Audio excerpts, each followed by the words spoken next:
Oke, shalom, apa kabar anak-anak terkasih? Nah, akhirnya kita bertemu lagi ya. Kita bersyukur ya hari ini kita dapat bertemu, kita akan chapel bersama, kita akan ibadah, kita akan mendengarkan firman Tuhan. Oleh karena itu, Bapak harap untuk anak-anak Bapak dari grade 3 hingga grade 6 harus tetap semangat juga ya. Sebelum kita memulai, nah oleh karena itu kita harus bangkit berdiri dulu. Kita mau angkat pujian, lagu ini mungkin tidak asing lagi ya, pastinya tidak asing lagi untuk kita. Kita akan menyanyikan lagu tema sekolah kita ya, yaitu Desiring You ya. Nah itu semuanya bisa bangkit berdiri dulu ya. Bapak hitung sampai dengan 3. 1 ya, 2 3 ya. Semua sudah berdiri ya. Bapak yakin dan Bapak percaya anak-anak Bapak di rumah juga sudah berdiri. Kita akan nyanyi lagu Desiring You, lagu tema kita ya. Musik.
Bersiap-siap, langsung bersikap doanya bagaimana. Oke, kita akan memulai ibadah kita ini dengan doa. Mari kita berdoa. Allah Bapa di surga, kami bersyukur dan berterima kasih Tuhan. Di masa pandemi ini juga kami boleh memiliki kesempatan Tuhan untuk memuji Engkau, memiliki kesempatan untuk belajar dari firman-Mu. Kiranya Engkau boleh berkati ibadah chapel kami ini Tuhan, dari awal, pertengahan, sampai selesainya. Kami menyerahkan semuanya ke dalam tangan-Mu. Kiranya Tuhan juga boleh berkati anak-anak kami yang walaupun mengikuti ibadah dari rumah, kiranya senantiasa Tuhan berkati dan memberikan semangat bagi mereka untuk terus memuji Engkau, dan boleh mereka juga belajar dari firman-Mu dan dapat mengaplikasikannya dalam kehidupan mereka sehari-hari. Dalam nama-Mu kami berdoa dan mengucap syukur. Haleluya. Amin. Oke, kita akan menyanyikan lagu berikutnya. Kita percaya bahwa semua anak-anak sekolah Dian Harapan Lubuk Linggau tetap sangat dikasih oleh Tuhan Yesus, ya. Dan kita yakin bahwa Tuhan pun ada bersama-sama dengan kita di sini, ya. Saat ibadah sini Tuhan ada bersama-sama dengan kita. Dan kita percaya bahwa di sini Tuhan mengasihi kita semua. Tidak ada perbedaan di antara kita. Baik itu yang warna kulitnya hitam, putih, kuning, dan lain sebagainya, rambut keriting lurus, atau apapun, tetap Tuhan cinta semua anak. Oleh karena itu, kita mau nyanyi Yesus cinta semua anak.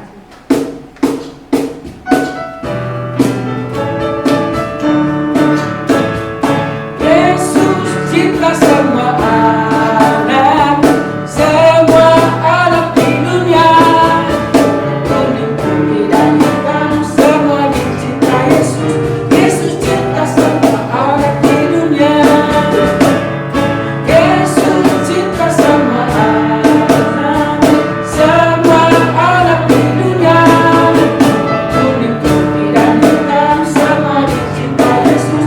Yesus cinta semua anak di dunia. Yesus cinta semua bangsa, semua bangsa di dunia. Kuning, putih, dan hitam, semua dicinta Yesus. Yesus cinta semua bangsa di dunia. Kita akan nyanyikan pujian ini dari awal lagi, tetapi kita mau nyanyikan yang bahasa Inggrisnya, ya. Oke, semua bisa kan nyanyi lagu dengan bahasa Inggrisnya? Tentu bisa, ya. Ya, oleh karena itu kita akan nyanyi lagi Yesus cinta semua bangsa, tapi kita mau nyanyi versi Inggrisnya.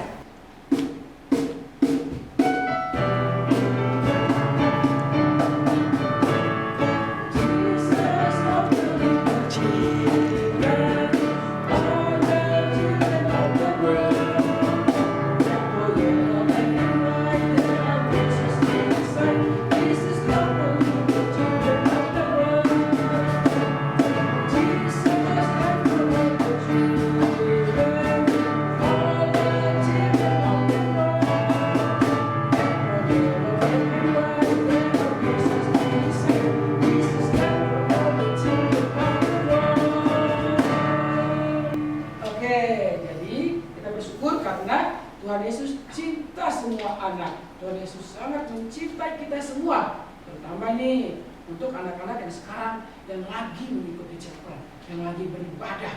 Nah, sekarang karena kita percaya bahwa kita adalah anak-anak Tuhan, nah sebelum kita mendengarkan firman Tuhan, karena sebentar lagi kita akan mendengarkan firman Tuhan yang akan dibawakan oleh Ibu Diar. Nah, tapi kita mau nyanyi dulu satu pujian, ya. Pujian untuk bisa kita benar-benar percaya bahwa firman Tuhan itu ada dalam hidup kita. Firman Tuhan itu ada di dalam hati kita, ada di dalam langkah kita.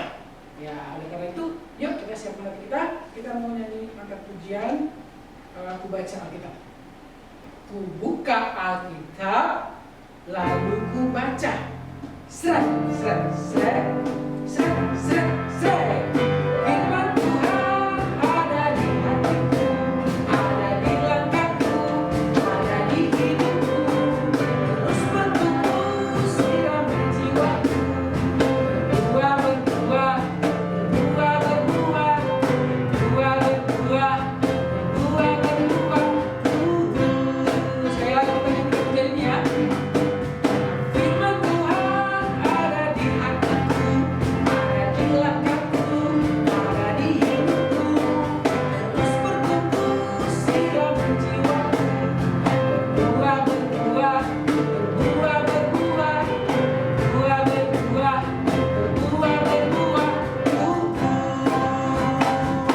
Oke, selamat mendengarkan firman Tuhan. Halo, selamat pagi semuanya, grade 3 sampai grade 6. Apa kabarnya? Semuanya baik ya? Wah, puji Tuhan. Hari ini kita akan mendengarkan firman Tuhan di chapel pada hari ini. Sebelumnya, Budia mau ajak kita berdoa lebih dulu ya. Mari kita bersatu dalam doa. Bapa kami yang bertata dalam kerajaan surga, kami bersyukur pagi ini Tuhan masih memberi kami kesehatan dan kekuatan sehingga kami dapat mengikuti chapel pada hari ini. Tuhan, jika sebentar kami akan mendengarkan firman-Mu, berikan kami hati, berikan kami telinga yang mau dengar-dengaran akan firman Tuhan, dan berikan kami hikmat-Mu agar bisa memahami setiap firman yang boleh kami pelajari pagi ini. Terima kasih Tuhan, dalam berkat nama Tuhan Yesus kami berdoa dan bersyukur. Amin. Oke, masih ada yang ingat 2 minggu atau bulan yang lalu chapel kita membahas tentang apa? Oke, tentang satu tokoh di Alkitab ya yang bernama Ayub. Nah, kita mau kembali belajar tentang Ayub. Nah, sebelumnya Budian mau tunjukkan beberapa gambar ya, beberapa gambar. Gambar yang pertama ya, bisa dilihat gambar apakah ini? Nah, gambar bencana alam ya, bencana alam. Di situ juga ada kekeringan. Nah, oke, gambar kedua. Kita lihat ya. Gambar apakah ini? Gambar ada orang sedang sakit di situ ya. Nah, ada satu lagi. Ya, gambar ada rumah, lalu ternyata rumah itu baru saja dirampok. Nah, di sampingnya juga ada hewan yang mati. Nah, kemudian mau tanya, kira-kira ketika anak-anak melihat gambar-gambar tadi, ya, kalau anak-anak mengalami salah satu kejadian dari gambar tersebut, kira-kira perasaan anak-anak gimana? Mungkin ada yang sedih ya, sedih atau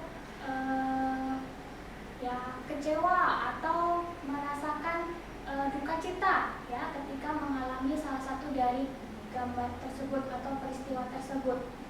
Nah, bagaimana dengan kisah Ayub? Nah, hampir mirip ya dengan kisah yang dialami Ayub. Apa sih yang terjadi kepada Ayub dan keluarganya? Nah, di chapel-chapel sebelumnya sudah dibahas. Ayub ini dia kehilangan harta bendanya, dia juga kehilangan anak-anaknya, ya. Nah, di kitab Ayub ya disampaikan juga ya bahwa Ayub ini sebenarnya adalah orang yang saleh, orang yang taat kepada Tuhan. Tapi kenapa ya dia mengalami penderitaan atau dia mengalami pencobaan? Nah, di kitab Ayub ya diceritakan bahwa Tuhan mengizinkan iblis untuk mencobai Ayub sehingga Ayub mengalami kesulitan, penderitaan, dia kehilangan harta bendanya, dia kehilangan anak-anaknya bahkan. Nah, yang dia miliki ya hanyalah nyawa dan juga istrinya ya, bahkan kesehatannya pun diambil oleh Tuhan. Akhirnya Ayub jatuh sakit ya. Nah, kemudian yang dia miliki hanya istri. Nah, istrinya ini ternyata juga meminta Ayub untuk mengutuki Allah ya, bukan menguatkan, tapi istri Ayub ini meminta Ayub untuk mengutuki Allah ya. Nah, pada saat itu juga Ayub dihampiri oleh sahabat-sahabatnya ya, ada 3 sahabatnya yaitu Zofar, Bildad, dan Elifas. Nah, ketika mendengar tentang kemalangan yang dihadapi oleh Ayub, nah sahabat-sahabatnya ini datang kepada Ayub untuk bertujuan memberikan simpati atau menunjukkan simpati dan menguatkan Ayub. Nah, tapi di kitab Ayub ya, di situ dicatat dialog-dialog antara Ayub dan sahabat-sahabatnya. Ya, apa saja dialognya di situ? Ya, ternyata sahabat-sahabat Ayub ini mereka beranggapan bahwa orang saleh akan mengalami hal-hal yang baik, sedangkan orang yang berdosa kepada Tuhan dia akan mengalami penderitaan, ya. Nah, di Ayub pasal ke-9 lalu dilanjutkan sampai pasal 29 bisa kita lihat ya. Nah, di situ adalah dialog antara Ayub dan sahabat-sahabatnya. Di pasal 9 ya, Ayub mengalami kegetiran, kemudian dibalas oleh sahabatnya si Zofar ya. Kemudian pasal 12 di situ Ayub memprotes ketidakberdosaannya ya, ia mengakui kekuasaan dan hikmat Allah. Nah, lalu balas lagi oleh Elifas ya. Elifas mengatakan ia lebih tahu ya tentang kehendak Allah. Nah, akhirnya Ayub pun merasa putus asa ketika sahabat-sahabatnya berkata seperti demikian yang tadi ya. Nah, Ayub menganggap bahwa dirinya itu tidak bersalah, Ayub tidak berdosa di hadapan Tuhan karena selama ini dia selalu taat kepada Tuhan dan dia adalah orang yang saleh bersama dengan keluarganya. Nah, demikian juga di pasal 18 sampai 22.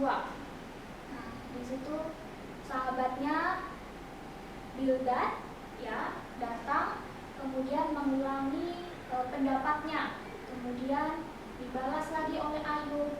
Lalu temannya datang lagi si Zofar ya.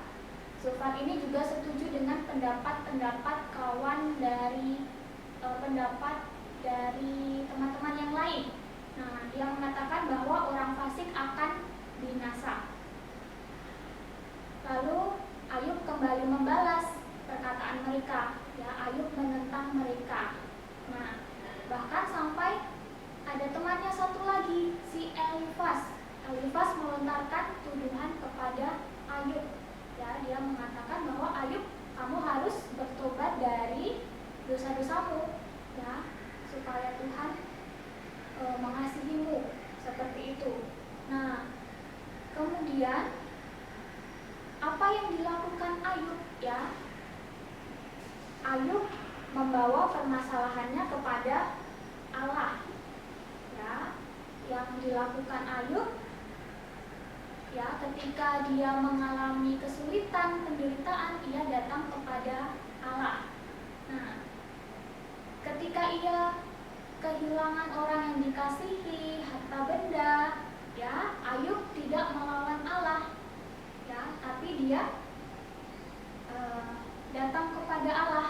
Bahkan kita bisa melihat respon Ayub ketika harus menghadapi penderitaan itu di Ayub pasal 1 ayat 21 ya, dikatakan Tuhan yang memberi, Tuhan yang mengambil, terpujilah nama Tuhan. Nah, ternyata luar biasa ya respon Ayub di saat-saat dia mengalami kesulitan. Nah, bagaimana dengan kita? Ya, ketika kita mendapat nilai jelek di sekolah atau ketika kita tidak diberikan mainan oleh orang tua. Nah, kita pasti langsung marah. Nah, coba kita pikirkan, coba kita refleksikan bagaimana kalau kita berada di posisi Ayub. Ya, Ayub awalnya kaya raya, dia punya segalanya, tapi dalam satu waktu dia harus kehilangan semuanya.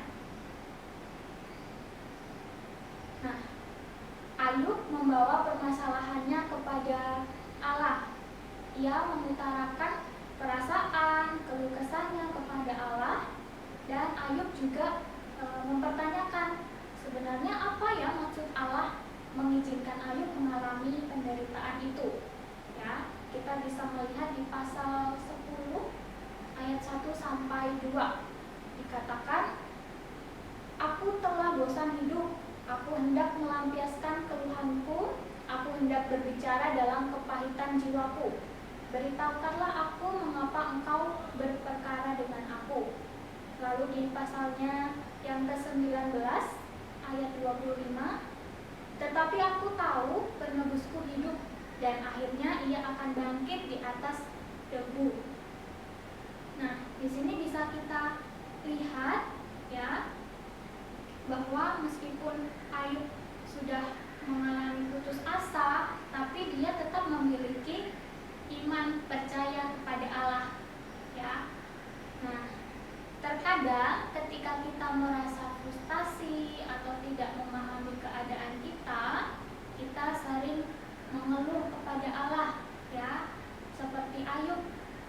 Ayub juga sempat meragukan keadilan Allah, tetapi Ayub masih memiliki iman percaya kepada Allah. Kita bisa melihat lagi apa respon Ayub di pasal 19 ayat 25 sampai 27. Di situ dikatakan, setelah aku mati, aku akan melihat Allah dengan mataku sendiri.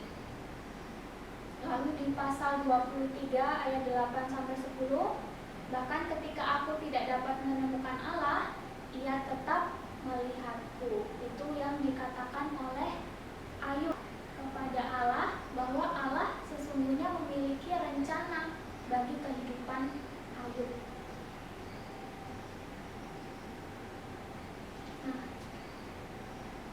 kemudian kita bisa melihat ketika Ayub merendahkan diri di hadapan Allah, Ayub menyampaikan setiap keluh kesahnya, perasaannya kepada Allah. Kemudian Allah berbicara ya, dan Ayub tunduk di hadapan Allah. Nah, di sepanjang penderitaan Ayub, Allah tidak mengatakan apapun ya pada 2 pasal pertama di kitab Ayub ya.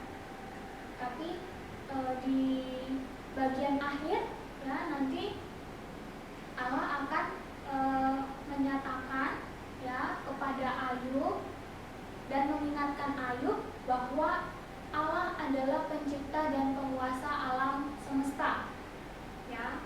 Kemudian Ayub menyadari bahwa ia harus mempercayai Allah meskipun ia tidak dapat memahami tujuan-tujuannya. Ayub juga mengakui sikap ragu-ragunya dan semua perkataannya tentang Allah. Kemudian nanti di akhir kisahnya Allah memberkati Ayub bahkan dengan berkat yang berlipat kali ganda. Nah, itu adalah kisah dari kehidupan Ayub, bagaimana Ayub bergumul dengan keadaannya, dia menyerahkan pergumulannya kepada Allah. Nah, dalam minggu ini kita sedang merayakan atau mengadakan satu kegiatan di sekolah, yaitu kegiatan Pekan Budaya ya. Nah, untuk apa sih kegiatan ini ya? Untuk apa kita harus belajar tentang budaya, terutama budaya kota kita, kota Lubuk Linggau. Nah, kita mau melihat ternyata kalau kita pelajari dari kisah kehidupan Ayub dan keluarganya ya, di keluarga Ayub itu juga memiliki kebiasaan ya. Nah, kebiasaan apa ya dalam keluarga Ayub? Kita mau lihat. Sebelumnya kita mau ketahui dulu sebenarnya arti budaya itu apa sih ya. Arti budaya menurut KBBI. Nah, kemudian mau tunjukkan di sini kata budaya ya, itu berarti pikiran, akal budi, adat istiadat ya, sesuatu mengenai kebudayaan yang sudah berkembang, lalu sesuatu yang sudah menjadi kebiasaan yang sudah sukar diubah, itu arti budaya. Kalau kebudayaan ya, kebudayaan itu berarti hasil kegiatan dan penciptaan batin dari akal budi akal budi manusia seperti kepercayaan, kesenian, dan adat istiadat. Nah, arti lain yaitu keseluruhan pengetahuan manusia sebagai makhluk sosial yang digunakan untuk memahami lingkungan serta pengalamannya dan yang menjadi pedoman tingkah lakunya. Itu adalah arti budaya dan kebudayaan. Nah, di situ ada dikatakan kebiasaan. Budaya itu juga disebut kebiasaan, seperti kebiasaan yang dilakukan dalam keluarga Ayub. Di kitab Ayub pasal yang pertama ayat 4-5, di situ diceritakan bahwa ketujuh anak laki-laki Ayub mempunyai kebiasaan untuk mengadakan pesta di rumah masing-masing secara bergilir. Pada pesta itu, ketiga anak perempuan Ayub juga diundang, lalu mereka semua makan dan minum bersama-sama. Sehabis setiap pesta, Ayub selalu bangun pagi-pagi dan mempersembahkan korban untuk tiap-tiap anaknya, supaya mereka diampuni Tuhan. Sebab Ayub berpikir boleh jadi anak-anaknya itu sudah berdosa dan menghina Allah tanpa sengaja. Nah, kita bisa lihat di situ bahwa ada kebiasaan yang dilakukan Ayub dan juga keluarganya. Kebiasaan itu yang terus ditaati oleh Ayub. Ayub dan keluarganya menunjukkan ketaatan kepada Tuhan, ya, dengan mempersembahkan korban kepada Tuhan. Membahas tentang budaya atau kebudayaan, terutama di kota kita, Lubuk Linggau, banyak sekali budaya yang dimiliki oleh Lubuk Linggau. Kita ya, ada tari-tarian. Nah, tari-tarian ini juga sangat banyak macamnya. Ada tarian sambut silang pari, ngangkat dendan, lalu ada senjang, rejung, mandi kasai. Nah, masih banyak lagi budaya-budaya lain ya, atau adat yang dimiliki oleh Lubuk Linggau. Nah, dengan kebudayaan yang dimiliki oleh kota kita Lubuk Linggau, nah, apa yang harus kita lakukan? Ya, yang pasti kita harus bersyukur dulu kepada Tuhan, bersyukur atas budaya yang sudah dimiliki kota kita. Itu adalah bukti bahwa Allah mengasihi kota kita, ya. Nah, lalu bagaimana tindakan kita ketika kita sudah mengerti bahwa setiap kebudayaan, adat istiadat yang dimiliki kota Lubuk Linggau ini adalah juga pemberian Allah yang harus kita jaga, yang harus kita lestarikan. Tentunya kita harus mengenali, kita harus mengerti kebudayaan apa saja yang dimiliki. Nah, dengan keanekaragaman setiap kebudayaan itu, kita mau belajar untuk mengenal, mencintai, dan melestarikan budaya Lubuk Linggau sebagai bentuk ketaatan dan kesetiaan kepada Allah yang adalah pencipta dan penguasa dari kehidupan kita. Nah, sekarang kita akan lanjut ke refleksi, ya, dari pembahasan kita dari awal sampai di bagian akhir ini. Ada beberapa hal yang bisa kita refleksikan bersama. Yang pertama, kita perlu belajar untuk terus bersyukur dalam segala hal, dalam segala keadaan, bukan mengeluh atau menyalahkan Tuhan. Lalu yang kedua, tetap percaya, taat, dan bersandar kepada Tuhan meskipun harus mengalami kesulitan. Kemudian yang ketiga, memiliki kesabaran dalam menantikan janji Tuhan, seperti kisah Ayub tadi, seperti kehidupan Ayub, ya. Nah, yang terakhir, kita juga belajar menunjukkan ketaatan dan kesetiaan kepada Allah dengan mengenal, mencintai, dan melestarikan budaya Lubuk Linggau.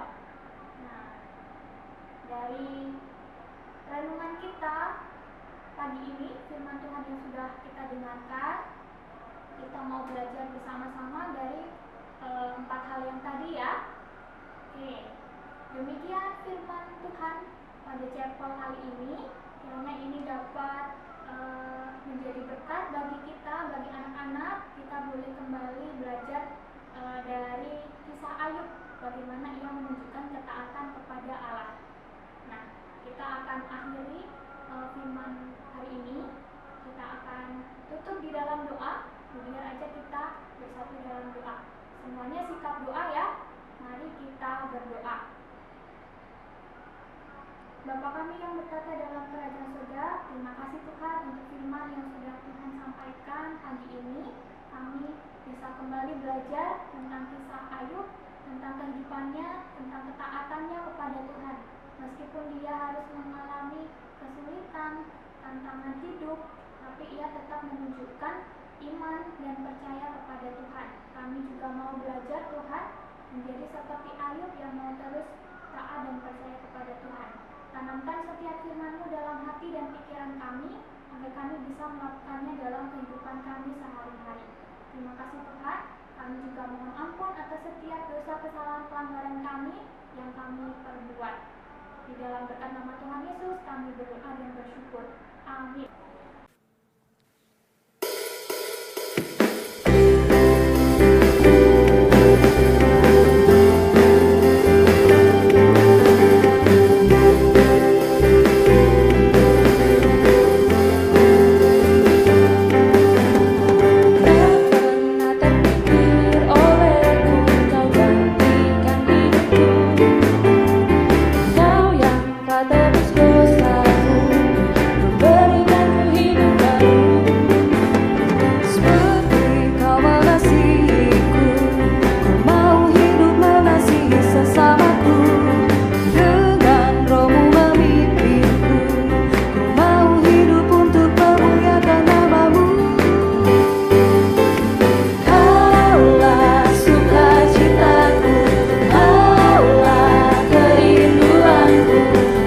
Cinta sejati